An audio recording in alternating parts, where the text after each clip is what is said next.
Praise the lord. లూకా సువార్త 24వ అధ్యాయం 51వ వచనం. వారిని ఆశీర్వదించుండగా ఆయన వారిలో నుండి ప్రత్యేకింపబడి పరలోకమునకు ఆరోహణం అయ్యెను.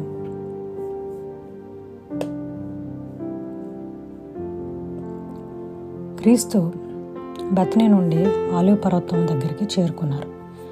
అతని బాధలు ప్రారంభమైన మరియు అతని బాధాకరమైన క్షణాలు అనుభవించిన స్థలం అది. స్వర్గానికి ప్రయాణం బాధ మరియు దుఃఖం యొక్క నివాసం నుండి మొదలవుతుంది. శిష్యులు ప్రత్యక్షంగా సాక్ష్యమివ్వని పునరుద్ధానాన్ని భిన్నంగా క్రీస్తు పరలోకానికి ఆరోహణమయ్యాడని వారు చూశారు.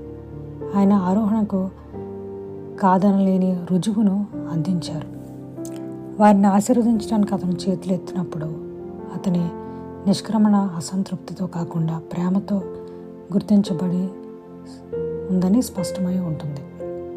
అతని మెలకులలో శాశ్వతమైన ఆశీర్వాదాన్ని మిగిల్చింది. క్రీస్తు తన ఆరోహణం మరియు ఆరోహణలో తన స్వంత శక్తిని ప్రదర్శించారు. ప్రతిస్పందనగా శిష్యులు ఆయన్ను ఆరాధించారు.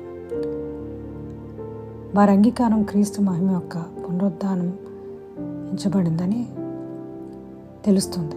యెరూషలేముకు వారి తిరిగి రావడం గొప్ప ఆనందంతో గుర్తించబడింది. భూమిపై ఉనికిలో ఉన్నప్పటికీ నిజమైన విశ్వాసులకు క్రీస్తు మహిమ ఎలా ఆనందాన్ని కలిగిస్తుందో వివరిస్తుంది.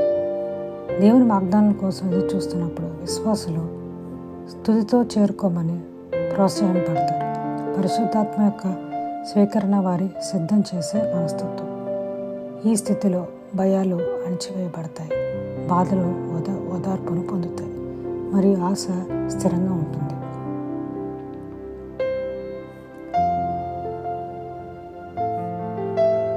క్రీస్తు వాగ్దానాలపై ఆధారపడటం, ఆయన శాసనాలను నమ్మడం దేవుని దయకు కృతజ్ఞతలు తెలియజేయడం వంటిది.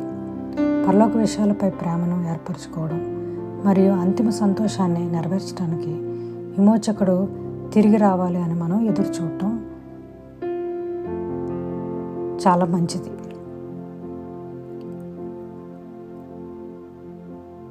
అయ్యా ప్రభువైన యేసయ్య త్వరగా రండి. ఆమేన్.